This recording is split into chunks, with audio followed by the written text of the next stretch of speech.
জয় নিতাই। দুর্যোধন কুরুক্ষেত্রের যুদ্ধের আগে কেন দ্বারকা গিয়েছিলেন জানা আছে? যদি না জানা থাকে তাহলে জেনে নিন। আসন্ন যুদ্ধে কৃষ্ণের সহায়তা পাওয়ার জন্য দুর্যোধন সবার আগে দ্বারকা যান। অর্জুন তখনও পৌঁছাননি। কৃষ্ণের কক্ষে প্রবেশ করে দুর্যোধন তখন দেখেন ভগবান শ্রীকৃষ্ণ ঘুমাচ্ছেন এবং তার মাথার কাছে রাখা একটি সিংহাসনে বসে দুর্যোধন অপেক্ষা করতে লাগলেন। পরে অর্জুন সেখানে প্রবেশ করেন এবং তিনি কৃষ্ণের পায়ের কাছে আসন গ্রহণ করেন।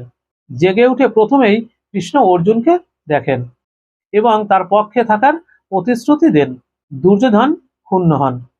কৃষ্ণ তাকে আশ্বাস দেন তার অধীনস্থ নারায়ণী সেনা কৌরব পক্ষেই যুদ্ধ করবে। এবার শুনুন কমেন্টের কিছু উত্তর। এক ভাই কমেন্ট করেছে, গুরুজি সনাতন ধর্মের বিনাশ কবে, তো তাই নিয়ে একটি ভিডিও বানান। তো ভাই বলি কি, সনাতন ধর্মের বিনাশ এটা তুমি কখনোই আশা করো না, কারণ তুমি এটা ভালো করেই জানো যার সৃষ্টি আছে তার ধ্বংস আছে, যার জন্ম আছে তার মৃত্যু আছে।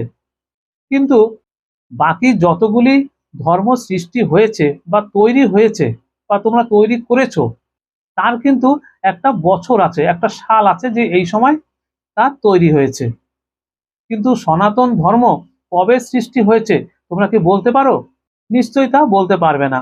সেই জন্য কখনোই তুমি ধ্বংসের আশা করো না, কারণ যার সৃষ্টি তুমি জানো না, কি করে ধ্বংসের আশা করবে?